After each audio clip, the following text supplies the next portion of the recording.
Bonjour tout le monde. Aujourd'hui, le 17 août 2025. Il est 15h20, dimanche.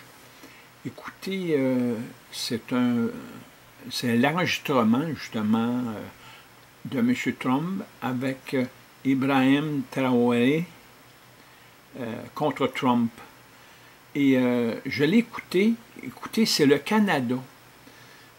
Dans le fond, là, si on fait une ressemblance entre le Canada et l'Afrique, le Canada, c'est une corruption, c'est de la kleptocratie. Depuis 1867, quand ils se sont débarrassés de la monarchie constitutionnelle et de Dieu. Parce qu'oubliez pas que les monarques sont tous intronisés à l'abbaye de Westminster. Et les anglicans, les protestants et les catholiques, c'était connu et c'était statué dans la Constitution du Canada de Sa Majesté la Reine Victoria, à l'article 93 de la Constitution canadienne, qui garantissait l'enseignement de la religion catholique et protestante au Canada, dans la Constitution du Canada, l'acte de l'Amérique du Nord britannique de 1867. Et l'article 133 reconnaissait le bilinguisme au Canada, partout au Canada, pas seulement au Québec. Donc, c'est pas vrai qu'il fallait qu'il y ait juste le Québec qui soit français, qui soit de la Nouvelle-France, alors que le restant du Canada devait être britannique, la common law. Le common law, c'est du droit non écrit. Donc, c'est un gouvernement monarchiste et monarchique royal. C'est un gouvernement royal monarchique. Le Canada, c'est un gouvernement statutaire. C'est du droit civil, c'est du droit écrit. Ça ne vient pas des tribunaux judiciaires. C'est pas du common law. Le common law, c'est des décisions qui ont été prises justement par les tribunaux judiciaires dans l'intérêt du peuple. Et c'est la reine qui tout simplement statuait dans l'intérêt de ses dignes et loyaux sujets par les tribunaux judiciaires. Donc ça ne passait pas par le gouvernement, ça passait tout simplement par les juges qui sont assujettis à la reine, qui est chrétienne, et qui, avant tout, la reine ou le roi, dans la chrétienté, doivent respecter tout simplement les Saintes Écritures dans leur entier, d'une certaine façon. Et tout ce qui s'est passé ici au Canada est contraire aux Saintes Écritures. En matière de religion catholique, chrétien, tout simplement d'une religion chrétienne, catholique, anglicane, protestante ou autre. Catholique, c'est un mot grec qui vient de la Grèce, si on veut. C'est un mot grec qui veut dire universel. Donc, ça veut dire que la religion catholique, c'est pour toute la planète. C'est les Saintes Écritures. Les Saintes Écritures, ça date de 2025 ans. Alors que l'acte de l'Amérique du Nord britannique date de 1867 et le droit statutaire du Canada a déclaré désuet l'acte de l'Amérique du Nord britannique de 1867. Et vous savez que dans la loi O1 du fédéral de 1985 a annulé tout simplement ou déclaré tout simplement inapplicable la loi sur la citoyenneté canadienne, je crois que c'est la loi C-26, ainsi que la Constitution du Canada, l'acte de l'Amérique du Nord britannique. Ça ne s'applique plus depuis 1985. C'était Brian Mulroney, qui se trouvait être premier ministre du Canada à cette époque-là. Mais n'oubliez pas que Brian Mulroney, c'est un membre du barreau du Québec. Il est dans le cabinet d'avocat Norton. Il a été sans doute dans le cabinet d'avocat Norton Rose Fulbright. Il était encore. Et puis, il était tout simplement aussi dans différents autres gros cabinets d'avocats, ici au Canada. Et il était installé à Londres, comme McCarthy Tétrault est installé à Londres. Donc, écoutez bien ce que va dire Ibrahim, et écoutez cet enregistrement-là, je vais le rendre public parmi nos gouvernements, parce que c'est vraiment ce qui se passe ici. Et moi, je dénonce carrément l'absence de constitution, de loi, des faux décrets, des fausses lois. Le gouvernement du Québec, quand on parle de couronne, procureur de la couronne, les terres de la couronne, ça n'existe pas. Et vous allez comprendre en écoutant ça ici, là, cette capsule vidéo-là, qui est enregistrée, que je vais enregistrer, et vous allez comprendre quelle est vraiment l'ampleur de la corruption et du désordre administratif, politique, législatif, exécutif, judiciaire et démocratique dans nos instances, dans toutes nos institutions ici. Et la kleptocratie, ainsi que les paradis fiscaux, se trouvent à être de complicité, si vous voulez, pour enrichir certaines personnes. Et c'est plutôt les commerces, les grands commerçants, qui sont installés un peu à travers le monde, qui ont commencé à faire leur travail ici, se sont instruits sur le bras du peuple dans nos universités, que ce soit l'Université Laval ou ailleurs au Canada. Donc, il faut tout simplement reconnaître, je vais fermer ça ici, que ces gens-là, quand ils se sont enrichis, bien, ils vont s'installer ailleurs où c'est payant. Ici, c'est seulement l'argent. Il n'y a pas de spiritualité. Il n'y a pas de famille. La famille, dans le dictionnaire de droit québécois et canadien de Hubert Reid, c'est une famille nucléaire. Ils appellent ça une famille nucléaire. C'est écrit noir sur blanc. C'est un monsieur, une madame et ses enfants, sous un toit. C'est juridique. Tout ce qui est déterminé par la loi au Québec, parce que je ne veux pas blâmer le fédéral, vous comprenez? Pas du tout. Parce que le fédéral maintient quand même mon existence identitaire juridique là, par le numéro d'assurance sociale. Alors que le Québec ici, parce que j'ai gagné devant les tribunaux judiciaires, à la Cour municipale de Montréal, à la Cour du Québec et à la Cour supérieure, j'ai fait reconnaître la distinction entre la vie naturelle et la vie artificielle. Et ça a été reconnu, pas en détail, mais ça a été reconnu à partir de la loi du 6 Fructidor de l'an 2 du 23 août 1794. Donc, ça, c'est la base de l'existence, tout simplement, artificielle de notre vie. La vie artificielle de chaque humain. On est composé d'une vie artificielle et d'une vie naturelle. La vie naturelle n'est pas titulaire de droit, n'est pas assujettie à l'obligation de débiteur, donc n'a pas le droit à avoir un compte bancaire. N'a pas le droit à payer de l'impôt, mais n'a pas le droit aussi d'avoir un toit sur la tête. N'a pas le droit à un bail de location pour donc, une nature humaine, c'est comme un animal. C'est tout simplement le règne humain, mais dans le monde juridique, nous sommes des mammifères du règne animal. C'est ça que nous sommes dans le règne juridique, dans le monde juridique. Nous ne sommes pas du règne humain naturel créé par Dieu. Nous sommes tout simplement du règne animal, et tout ce qui est animaux est la propriété de l'État. Que ce soit des animaux sauvages, okay, des animaux qui ne sont pas domestiques, qui sont dans les bois et tout ça, ou que ce soit des animaux domestiques, là, que ce soit des volailles ou peu importe, c'est toute la propriété de l'État. Ça ne nous appartient pas. Et les comptes bancaires, c'est la propriété de l'État par les banques.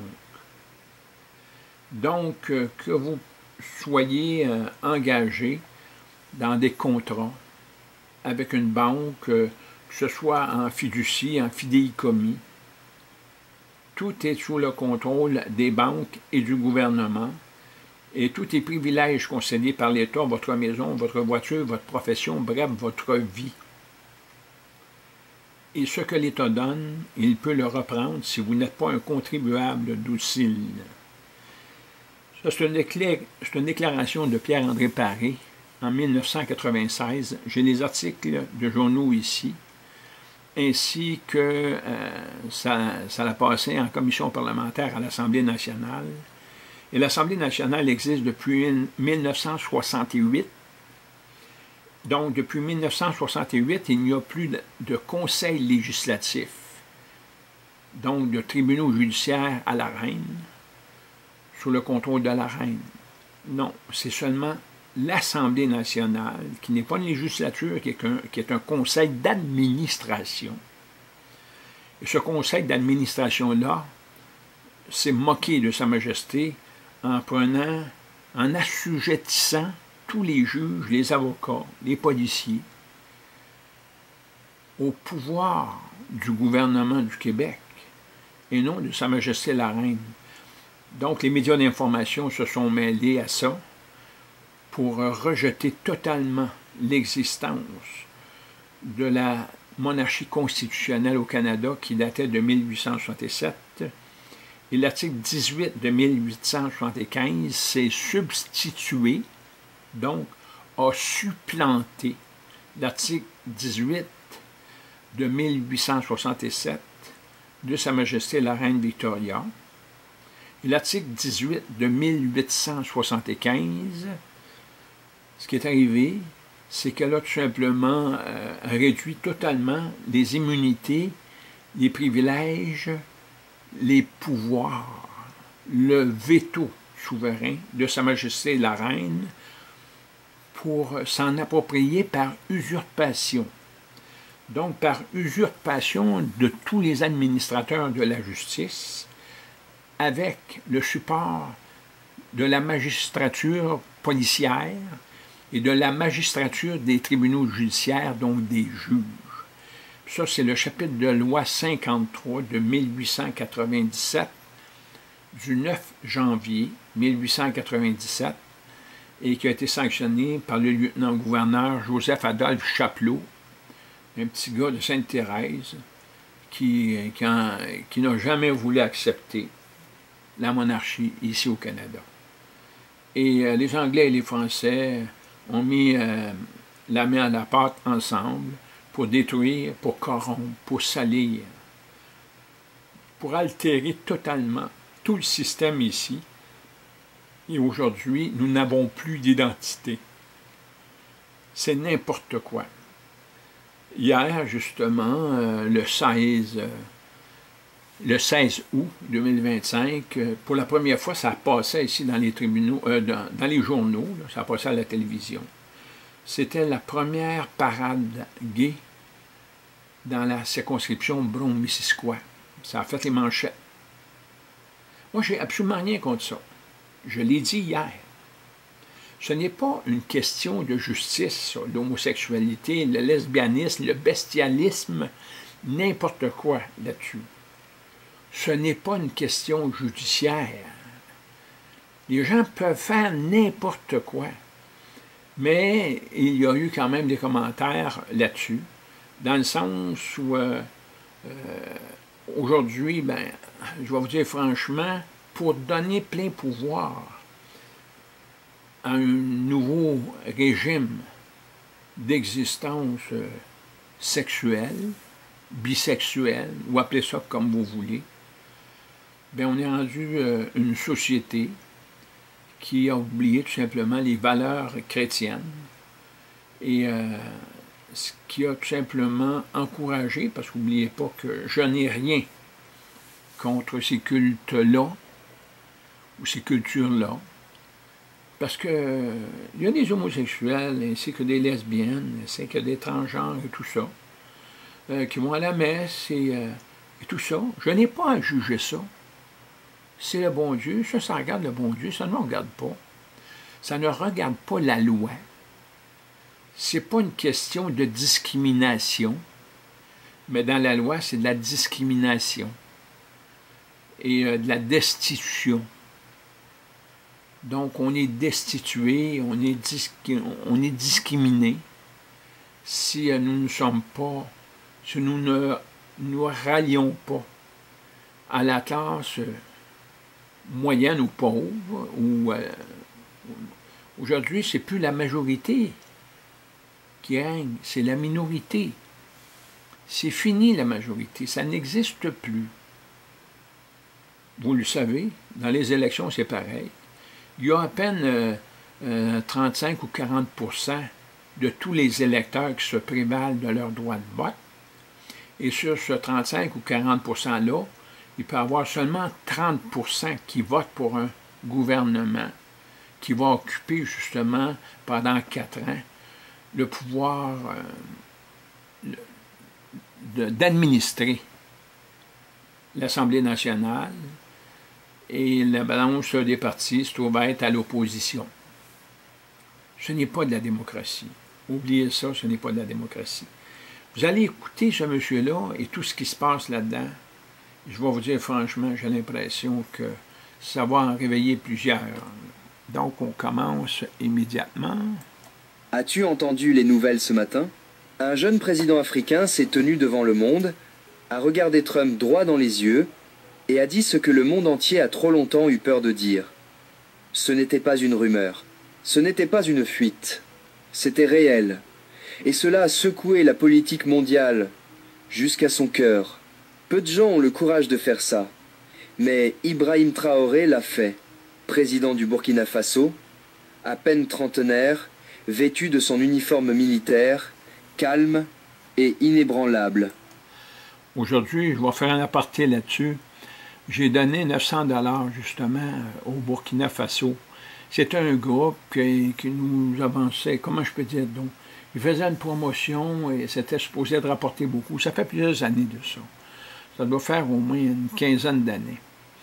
Donc, j'avais mis 450 $ et mon frère aussi 450 $ et on a tout perdu là-dessus. Mais aujourd'hui, après avoir écouté ce que vous allez entendre là, je remercie justement ce groupe-là qui est venu nous chercher dans nos poches 450 $ parce que je ne connaissais pas, je ne savais pas que le Burkina Faso était si maltraité par les pays capitalistes, par les États-Unis entre autres. Je n'étais pas au courant de ça. Et aujourd'hui, pour moi, c'est une bénédiction d'avoir perdu avec mon frère, chacun 450 $. Si ça peut avoir fait avancer leur gouvernement, leur société, si ça peut avoir amélioré leur peuple dans des conditions un peu plus acceptables aujourd'hui que ça l'était il y a 50 ans, bien tant mieux. J'en remercie le bon Dieu de m'avoir fait perdre 450 $ à moi et 450 $ à mon frère. Alors qu'ici, je me suis fait voler par le gouvernement du Québec. Pas par le gouvernement du Canada. Parce que l'Agence du revenu du Canada est assujettie à l'Agence du revenu du Québec. Et l'Agence du revenu du Québec a le plein contrôle sur toute l'économie du Canada. Mais c'est caché. C'est une pièce de théâtre. Vous comprenez? Donc, c'est tous des gens masqués, de fausses identités, ces gens-là. C'est des personas, comme on dit. Et j'avais passé devant l'honorable juge Claude Monpetit, puis il a déclaré publiquement à Valleyfield, dans le dossier 760-61-38-283-041, il avait déclaré que nous étions tous des masques, des personas, des masques. Il l'avait déclaré à toute l'audience dans la salle d'audience. Donc, au moins, je le remercie là-dessus. Et Geneviève Côté, qui était dans mon dernier procès en 2023, était justement procureur de la Couronne en 2004, à cette époque-là, quand j'ai gagné devant l'honorable juge François Godbout à la Cour du Québec. Précédemment, j'ai gagné devant les juges Bisson de Noufontaine de la Cour municipale de Montréal. Et suite à avoir gagné devant la Cour du Québec, j'ai gagné devant la Cour supérieure du Québec, devant l'honorable juge Feu Rénal Fréchette. Donc, après avoir tout gagné ça, le directeur général des élections, le directeur de l'État civil du Québec, le barreau du Québec, dans son dossier 500-61-240017-088, ont tout bafoué. Les jugements ainsi que les jugements rendus en ma faveur, avec même un chèque de remboursement de 1900 $. Et ils ont tout rejeté et ils m'ont mis en exil. Je n'ai plus d'identité au Québec. Mais au fédéral, Jacques Normandin a toujours son numéro d'assurance sociale. Et il a eu tout simplement son supplément de revenus avec son fonds de retraite, là, de pension de vieillesse du fédéral. Alors qu'ici, c'est du menu fretin, si on veut. Et Mme Joanne Dubois, qui est chef d'équipe à Retraite Québec, m'a déclaré par écrit sur un document comme quoi elle ne pouvait rien faire sur les faussetés commises par l'Agence du revenu du Canada et l'Agence du revenu du Québec en 2004 contre moi, alors qu'ils ont refusé tout simplement, tout s'est fait arbitrairement, ils ont fait une réclamation de plus de 380, attendez un petit peu, je vais vous donner le montant exact ici. Donc, ils ont fait une réclamation de 381 715,74 au dossier 72 16 396 signé par Ronald Ross, qui se trouvait être le percepteur de TPS-TVQ. C'était pas de l'impôt, c'était de la TPS-TVQ. Alors que en 2004, tout a été arbitraire. En 2004, c'est marqué 0 de revenus. Alors que ça a passé en cours en 2005 sur un projet 2004, que je peux dire de même, parce que pour moi, pour qu'il fasse un recours, il faut que ça prenne 1 an plus tard, vous comprenez? Et ils font n'importe quoi. Ils vont mentir. Ils mentent comme ils respirent, les avocats du barreau du Québec, en matière de fiscalité, en matière de constitution, en matière de décret. Ils mentent comme ils respirent. Ils vendraient leur épouse, leurs enfants, pour rester dans le pouvoir de l'argent. Et c'est pas peu dire. Donc, maintenant, je continue. Au milieu d'une mer de costumes de luxe, un homme venant d'un pays que les médias mentionnent rarement, et pourtant, aujourd'hui, tous les regards étaient tournés vers lui. Cela s'est passé au sommet mondial du leadership à Genève, un rassemblement des personnes les plus puissantes de la planète. Présidents, premiers ministres, milliardaires et géants de la tech étaient assis côte à côte, sous des lustres, qui valent plus que la plupart des villages. Ils étaient venus pour parler de paix, de croissance et de l'avenir de l'humanité, du moins sur le papier. Mais personne ne s'attendait à ce qu'il se passe quelque chose de réel. Traoré n'est pas venu pour réseauter. Il est venu pour faire taire la salle. Reste avec nous, car ce que tu es sur le point d'entendre pourrait bien entrer dans l'histoire. Quelques minutes après le début du sommet, les lumières de la scène se sont atténuées et le premier grand intervenant est monté sur scène.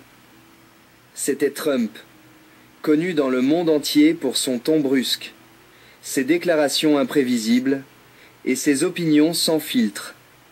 Vêtu de son costume emblématique et de son sourire confiant, il a regardé la grande salle remplie de dirigeants du monde entier, a marqué une pause dramatique, puis a lancé une phrase qui allait provoquer des ondes de choc bien au-delà de ces murs. « Quand vous regardez l'Afrique, a-t-il dit d'un ton détaché, vous ne voyez que chaos et corruption. Vous ne savez pas qui dirige quoi. Franchement, c'est un désastre. Un vrai gâchis. » Quelques rires gênés ont parcouru la salle. Certains dirigeants se sont agités sur leur siège, ne sachant pas s'il fallait rire, protester ou faire semblant de ne pas avoir entendu. Quelques-uns ont hoché la tête. Peu, être par habitude ou par peur, d'attirer l'attention. Les caméras clignotaient, les regards se croisaient. Le marbre au sol et les lustres dorés semblaient soudain plus froids, plus lourds. Mais, de l'autre côté de la salle, Ibrahim Traoré n'a pas bronché. Il n'a pas souri. Il n'a pas cherché du regard qui l'observait.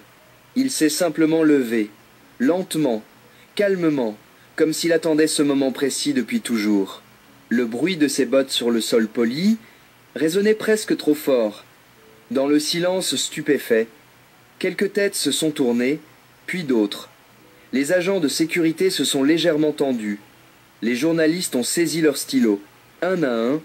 Les regards ont suivi son avancée vers l'allée centrale.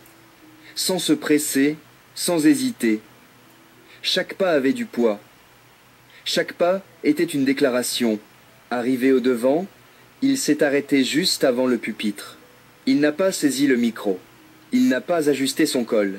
Il a simplement regardé Trump, a soutenu son regard et a dit, avec tout le respect que je vous dois, monsieur Trump, vous n'avez aucune idée de ce qu'est réellement l'Afrique. La salle s'est figée. On aurait dit que des cœurs avaient sauté un battement. Les têtes se sont tournées si vite qu'on pouvait l'entendre. Certains ont poussé un petit cri de surprise. D'autres ont instinctivement saisi leur téléphone. La régie média s'est illuminée de voyants rouges. Enregistrement en cours. Traoré ne criait pas. Il n'était même pas en colère. Mais en une seule phrase, il venait de briser un silence qui durait depuis des décennies. Son uniforme tranchait avec les smokings et les costumes bleu marine autour de lui. Le drapeau du Burkina Faso brillait sur sa poitrine, sous les projecteurs. Sa posture était ferme, inébranlable, comme si le poids de générations entières reposait sur ses épaules, et au lieu de s'effondrer, il se tenait plus droit que jamais. Toutes les caméras étaient désormais tournées vers lui. Tous les murmures avaient cessé. Ce qui avait commencé comme une réunion diplomatique de plus avait changé. L'air n'était plus chargé de protocole. Il était rempli de vérité, de tension, de quelque chose de vivant. Puis, Traoré a fait un petit pas en avant. Non pas vers Trump, mais vers le centre de la salle.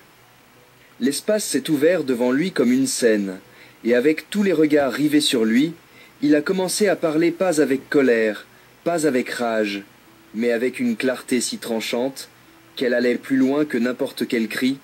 L'Afrique n'est pas le chaos. L'Afrique n'est pas la corruption. L'Afrique, c'est l'histoire. L'Afrique, c'est la résilience. La salle resta silencieuse, mais ce n'était plus un silence d'inconfort. C'était celui qui survient quand les gens comprennent qu'ils sont témoins de quelque chose dont ils ne peuvent détourner le regard. Traoré ne jeta pas un œil à des notes. Il n'en avait pas. Sa voix était calme. Ses mots précis. Comme s'il ne s'adressait pas à la salle, mais à travers elle, à quelque chose de plus ancien, de plus vaste. Quand vos ancêtres sont arrivés sur nos terres, ils n'y ont pas trouvé le chaos. Ils ont trouvé des civilisations, de l'or, de la sagesse, des royaumes qui commerçaient, soignaient, enseignaient et vivaient en équilibre. Ce qui est venu après, ce n'était pas un partenariat, c'était un pillage. Il fit une pause. Vous avez tracé des frontières sans tenir compte des langues, des tribus, de l'histoire. Vous avez réduit des générations en esclavage, et quand nous avons enfin obtenu notre indépendance, nous avons hérité de systèmes qui n'avaient jamais été conçus pour nous servir. Ils étaient faits pour échouer. Un frisson d'inconfort traversa quelques visages. D'autres se penchèrent en avant. La vérité était brute. Elle grattait le vernis diplomatique et révélait l'échafaudage de l'hypocrisie en dessous. Oui, nous avons des problèmes, poursuivit Traoré. Mais laissez-moi vous demander pourquoi. Parce que vos téléphones fonctionnent grâce à nos minerais. Vos desserts sont sucrés par notre cacao. Vos voitures et vos usines tournent grâce à notre pétrole. Il marqua une autre pause, laissant le contraste planer dans l'air comme une fumée. Et en retour, nos enfants mangent une fois par jour, quand ils ont de la chance. Nos jeunes arpentent les rues avec des diplômes en main et nulle part où aller. Nos hôpitaux manquent de médicaments, pendant que nos ressources remplissent vos coffres. Quelques dirigeants baissèrent les yeux. D'autres échangèrent des regards mal à l'aise. Personne n'interrompit. Personne n'osa. Vous nous traitez de corrompus, dit-il lentement. Mais comment appelez-vous les entreprises occidentales qui versent des pots de vin pour voler ce qui nous appartient? Comment appelez-vous les paradis fiscaux où disparaissent des milliards africains? Des kleptocrates, de la kleptocratie. Étudiez bien ça. Les banques qui accueillent les fortunes de nos dictateurs? Le silence quand des guerres éclatent à cause de contrats signés dans vos salles de réunion? Même les journalistes, chevronnés, détachés, prenaient des notes plus vite. Traoré n'avait pas élevé la voix une seule fois, mais les murs semblaient résonner du poids de tout ce qui était resté tu pendant des décennies. Il n'était pas là pour accuser à l'aveugle. Il tendait un miroir, un que le monde avait essayé d'éviter, et pourtant il parlait sans amertume, seulement avec vérité. Une vérité qui ne demandait pas de compassion. Elle exigeait des comptes, et hors de ces murs, dans des villes et des villages, à travers toute l'Afrique, des millions entendraient bientôt ces mots, et réaliseraient qu'ils venaient d'être prononcés, pas derrière des portes closes, mais au cœur même du pouvoir. Traoré laissa le silence s'installer encore un instant, juste assez longtemps pour que la vérité résonne dans les os de chaque personne présente dans la pièce. Puis, d'une voix plus douce et d'un souffle maîtrisé, il dit « Laissez-moi vous raconter une histoire. Une vraie. » Son ton changea.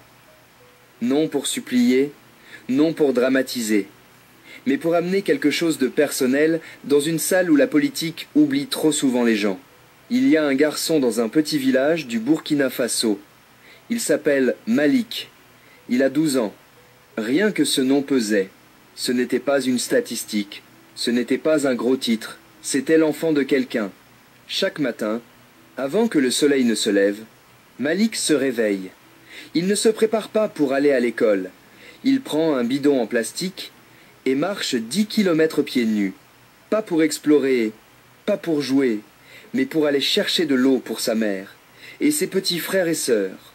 Traoré s'arrêta, non pour les faits, mais parce qu'on aurait pu entendre une mouche voler. Aucun mouvement, aucune chaise qui grince, aucun clic d'appareil photo. En chemin, il passe devant des mines d'or, des collines brillantes de richesse, de l'or qui quitte notre sol et finit dans vos bijouteries, vos téléphones, vos coffres privés, de l'or qu'il ne touchera jamais. Quelqu'un, au premier rang, essuya ses yeux. Trump resta immobile, son expression illisible. Quand Malik rentre chez lui, il mange un petit repas, parfois rien. Puis, à la lumière d'une bougie, s'il reste de la cire, il étudie. Il ne rêve pas d'Europe. Il ne rêve pas de fuir. Il rêve de devenir ingénieur. Pas pour quitter l'Afrique, mais pour la reconstruire. Pour creuser des puits, afin qu'aucun enfant n'ait à marcher 10 kilomètres comme lui. Pour construire des routes et des hôpitaux, afin que son village puisse vivre dans la dignité. Il y eut un long silence. Puis, Traoré déclara « Le rêve de ce garçon, ce n'est pas un visa, ce n'est pas un billet d'avion, c'est la justice, c'est la dignité. » Un souffle collectif parcourut l'assemblée. Certains baissèrent les yeux. D'autres le regardèrent et virent non seulement un président, mais un homme portant le poids de chaque enfant comme Malik. Même les journalistes, formés à se détacher des émotions, vacillaient. Une femme abaissa son stylo. Une autre essuya ses lunettes, mais ce n'était pas pour les nettoyer. Et pourtant, Traoré resta droit, inébranlable, sans cligner des yeux. Sa voix à peine élevée remplissait la salle plus que n'importe quel discours avant lui. Vous demandez pourquoi nous sommes en colère. Mais la vérité, c'est que nous ne sommes pas en colère. Nous sommes éveillés. Malik n'a pas besoin de pitié. Il a besoin de pouvoir. Il a besoin d'opportunités. Il a besoin d'un monde qui ne lui vole pas son avenir avant même qu'il ait eu la chance de le vivre. Cette dernière phrase resta suspendue. Pas seulement dans l'air, mais dans la poitrine. Ce n'était pas seulement à propos de Malik, c'était à propos de millions, de chaque enfant que le monde oublie, jusqu'à ce qu'il grandisse sans plus rien à offrir. Et là, dans une salle prévue pour les poignées de main et les promesses creuses, Traoré renvoya une vérité que personne ne pourrait ignorer. L'histoire de Malik n'avait pas seulement touché les cœurs, elle avait ébranlé quelque chose de plus profond.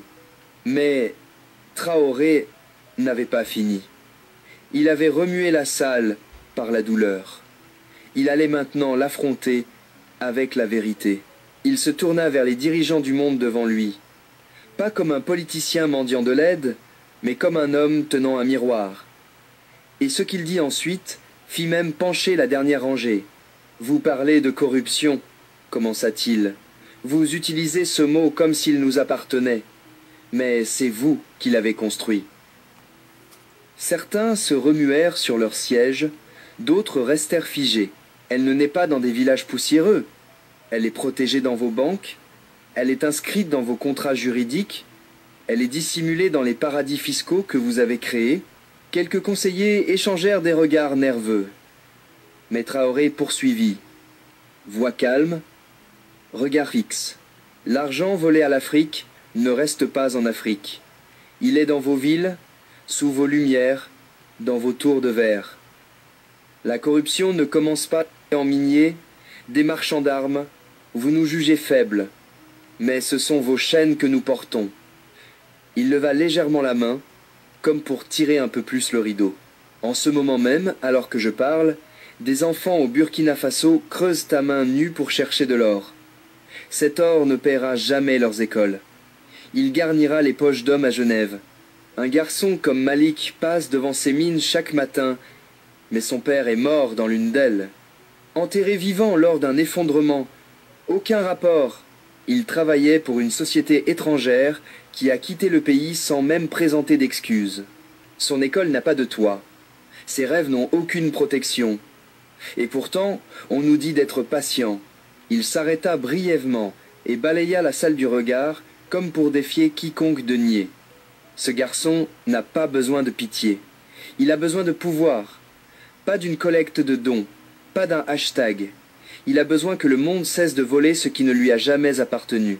Commentez un si vous croyez que Traoré dit la vérité, que le monde continue d'ignorer. Vous dites que l'Afrique a échoué. Mais comment un arbre peut-il grandir si vous coupez sans cesse ses racines? Chaque fois que nous nous relevons, vous changez les règles. Chaque fois que nous bâtissons, vous déplacez le but. Chaque fois que nous rêvons, vous achetez la terre sous nos pieds. Un léger souffle d'étonnement s'éleva quelque part au centre. Personne ne rit, personne n'osa. L'Afrique n'a jamais eu le droit de réussir, dit Traoré. D'une voix plus basse maintenant, mais plus lourde, comme si chaque syllabe portait des siècles. Des drapeaux coloniaux auprès du FMI, des contrats truqués aux voix volées. On nous a transmis un système brisé et on nous a blâmés pour les fissures. Il fit une pause, laissant le silence s'installer. Nous réclamons l'espace pour respirer, pour créer, pour nous élever. Ces mots n'étaient pas forts, mais ils résonnaient plus fort que n'importe quel hymne chanté lors de ce sommet.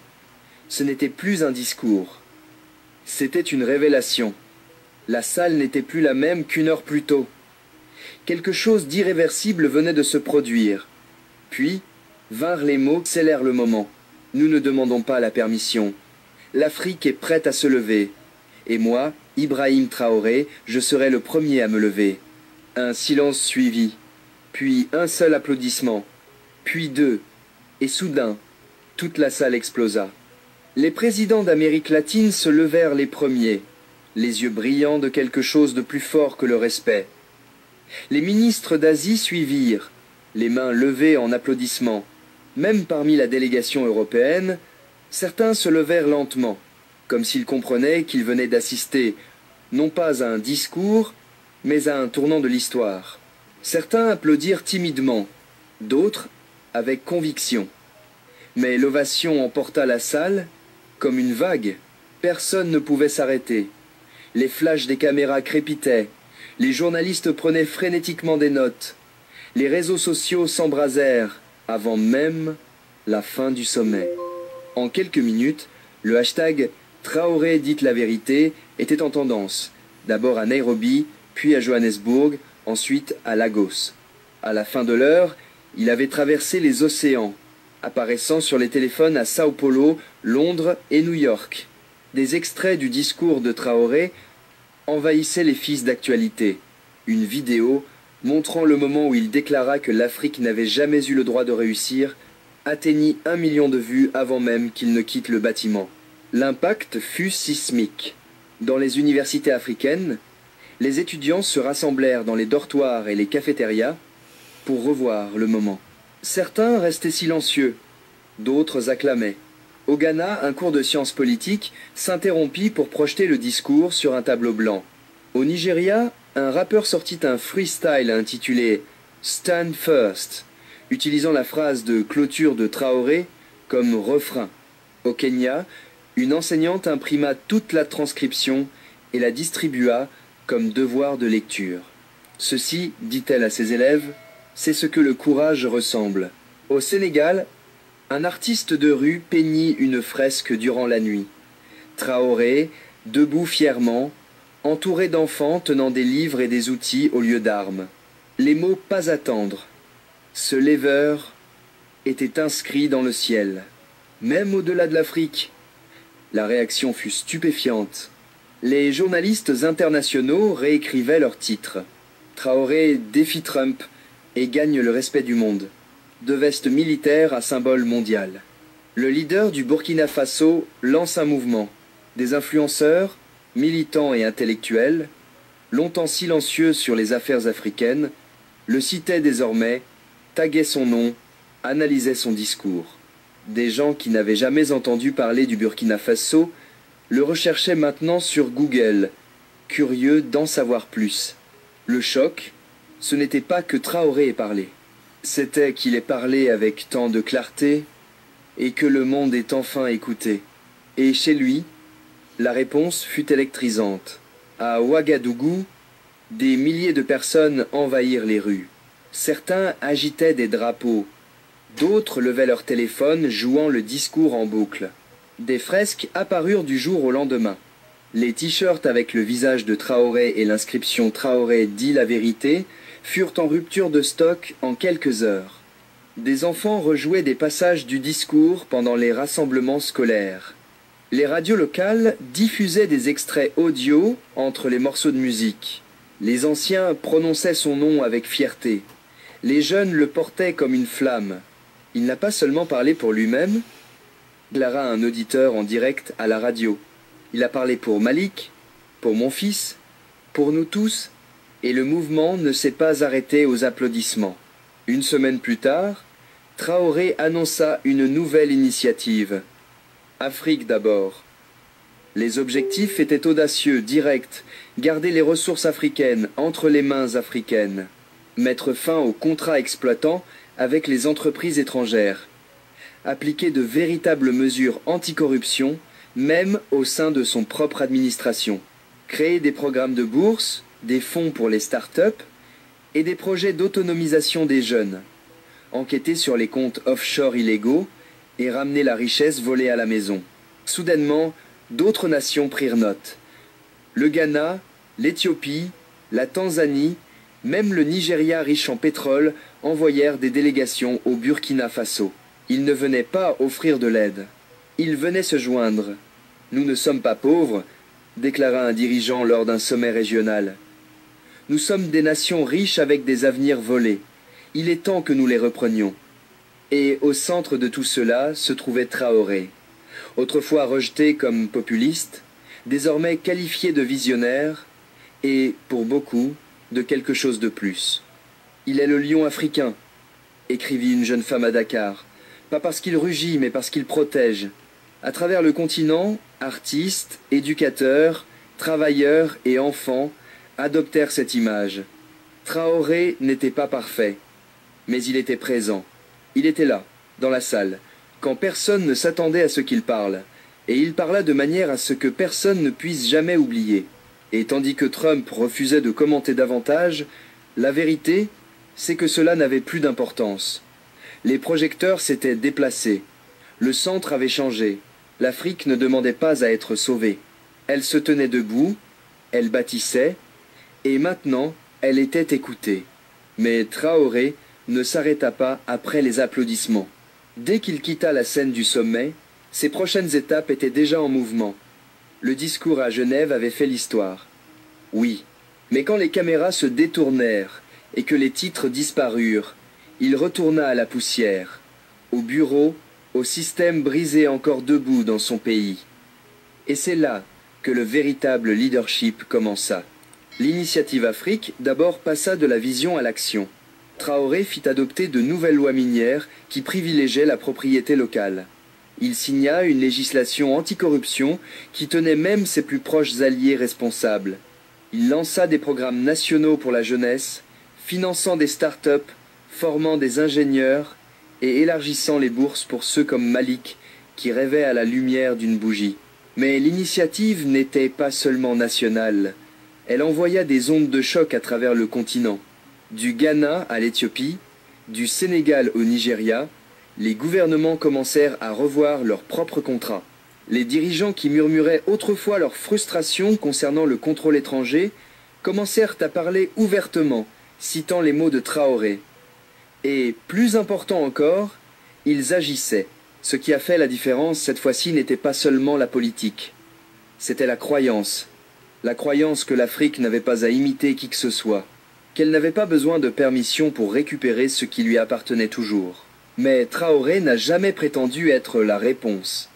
Il était le début d'une question que les jeunes devraient terminer. Dans ses discours et interviews, il rappela à tout le monde « Je ne peux pas réparer l'Afrique. Aucun leader seul ne le peut, mais je peux allumer la torche et vous la remettre. » Et ils l'ont prise. Dans les villes, les villages, les salles de classe et les marchés, les gens ont cessé d'attendre. Ils ont créé, organisé, interrogé, construit. Le continent n'avait pas été guéri du jour au lendemain, mais il s'était réveillé. Le monde observait, incertain s'il devait applaudir ou se préparer, car quelque chose avait changé. L'Afrique ne demandait plus. Elle bougeait, et cette fois, elle ne bougeait pas en silence, ni avec du bruit, ni avec de la colère, mais avec clarté, avec un but, et les yeux grands ouverts. L'Afrique ne demande plus à être vue. Elle se tient debout, et cette fois, elle ne reculerait pas. Abonnez-vous à notre chaîne pour suivre les vraies histoires de Traoré et du réveil de l'Afrique. Chaque fois qu'il parle, le monde écoute. À bientôt dans la prochaine histoire, où la vérité trouve toujours sa voix. Chers spectateurs, si vous aimez ce que fait le président Traoré, commentez. Que Dieu bénisse notre cher président. Si vous avez apprécié cette vidéo, n'oubliez pas de cliquer sur le bouton s'abonner, de liker, de partager avec vos amis et d'activer la cloche de notification pour être le premier à savoir quand nous publions une nouvelle vidéo. Merci de nous avoir regardés. Vraiment. C'est ça. Que Dieu bénisse. Voyez-vous que c'est vraiment extraordinaire. Donc, on peut voir ici...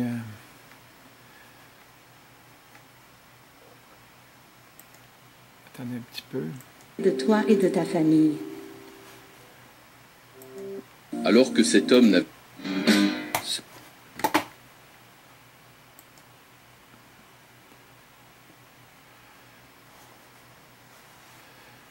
Je vais essayer de vous trouver quelque chose ici qui peut peut-être susciter votre intérêt. Attendez un petit peu. C'est quand même...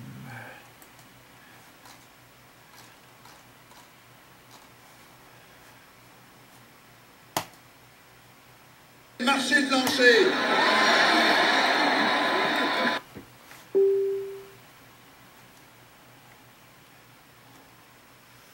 Voyez-vous, c'est ça qu'on a besoin ici.